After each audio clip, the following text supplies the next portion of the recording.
Hi there. I'm watering the plants that I planted. I've added some new ones. You can see this beautiful purple one.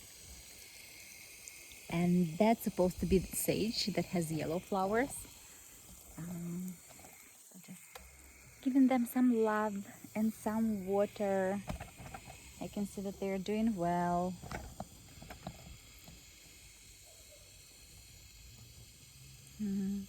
How are you? How is your day? Is it morning? Is it evening? What are your plans for today? What are the things that you're thinking about? I would absolutely love to hear from you.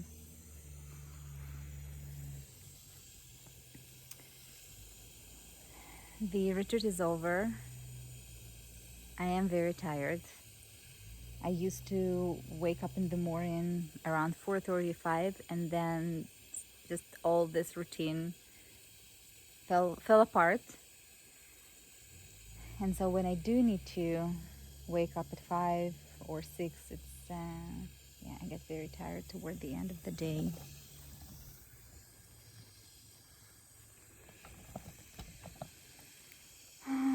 Oh, I can see here the yellow is coming up.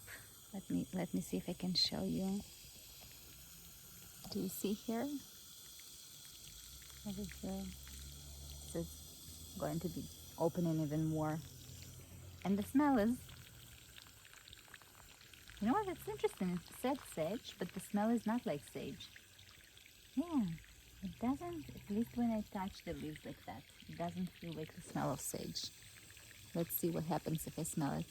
Rub it a little bit and smell it like that. No, it absolutely doesn't have. Interesting. Okay. Well, I was thinking I'm getting a new sage. But this is what it's like sometimes in life, surprises. You think that you're getting one thing and then it seems to be something different.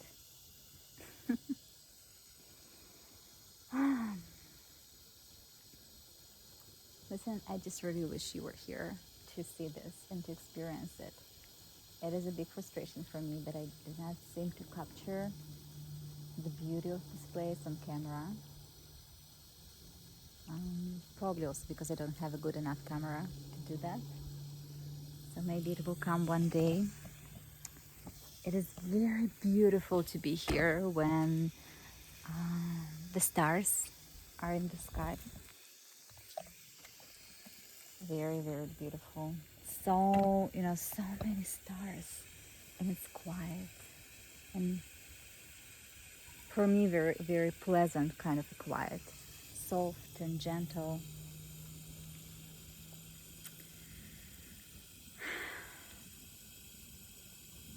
I don't know what to talk about. I said I will do it every day for 10 minutes. Can you believe it? I'm not sure what to talk about. So I'm imagining talking to you and asking you, what would you like me to talk about?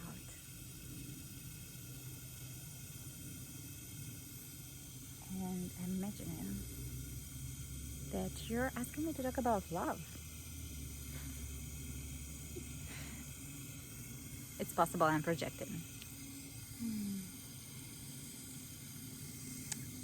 I had a very interesting conversation today about love and about relationships. And what I realized that unfortunately, because we have this idea that still, right? I understand that it's not for everyone, but still for a lot of us, there is this idea that you will find this one person. I'm trying to I'm trying to sit down as I talk to you. And let me see if I can make it also beautiful so that you can also see something beautiful. Not that I'm not beautiful, but something in addition to me that is also beautiful as I'm talking.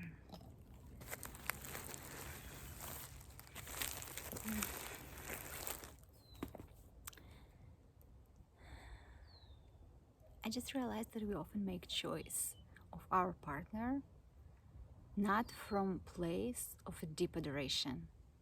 So there is often something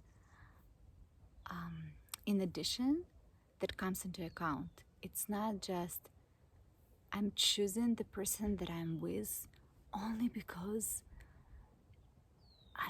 it just as if life wants us to be connected deeply in this dance of a partnership. We often choose someone because we feel lack. And I know, and I do have resentment talking about it because it's something that you hear in spiritual teachings, attachment and trying to fill the void, or in psychological conversations. And then there is a part of it, it's like, yeah, I do have these needs. And I mean, it doesn't help me to understand that that creates problems because there is not really any alternative. If I feel that there is a void and a desire to fill that void, that's what I'm going to do. This is how I'm going to live and function. So for me, this journey is partially to be very compassionate with myself at the moment as I am, if that's what I have, of this kind of a drive that I have when I feel that I'm looking for something from my partner to fill the void, to let that be. I mean, there is nothing else I really can do with it. This is why I so personally don't like all kinds of sentences, quotes that are calling you not to look for this as a filler. As long as you feel this desire, you will be looking for it. It's just, I don't think it's helpful to tell you you shouldn't do this. But then I also want to get very curious, striving to get very curious about investigating this void, investigating the desire, and going as much as I can to the root. What am I desiring?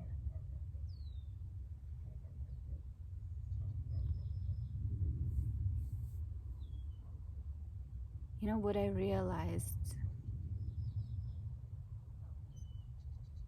when I was 38 and when I met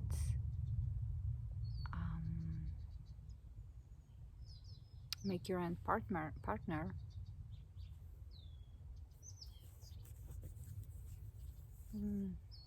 oh, I feel resentful talking about it. I'm almost empty. Okay, let me see. I love the fact that I decided not to edit because I wanted to stop and cut this piece out, and then I resented it. I mean, and then I decided it's not, no, it's good, no editing. I'll have to take a moment and think about it. What is it? It was just incredible experience for me. Before that, that's not something that was accessible.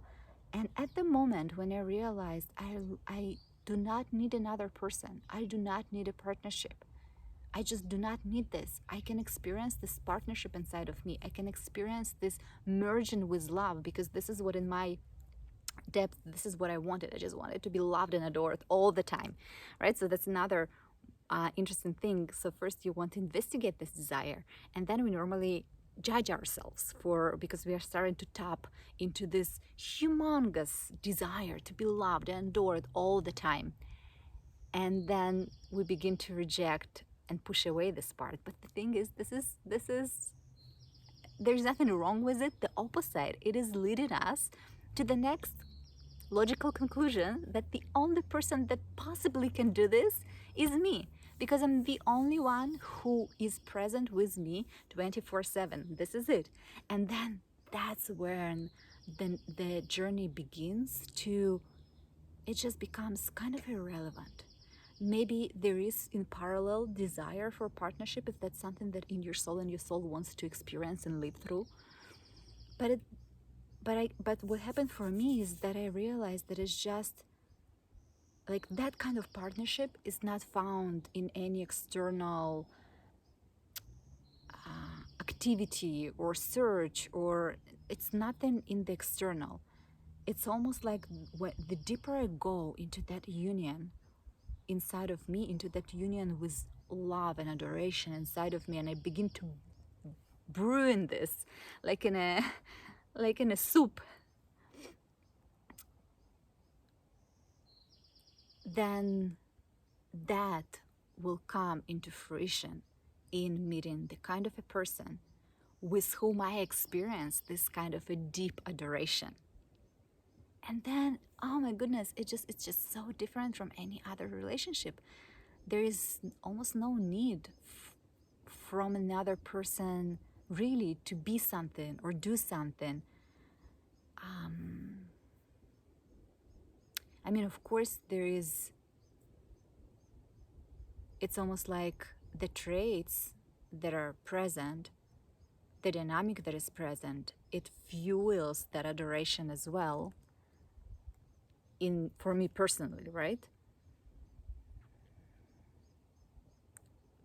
But that just began to make me think more and more and more that I think I understand why we struggle as couples, and we are still very young as a couple. We're only 3 years into the relationship.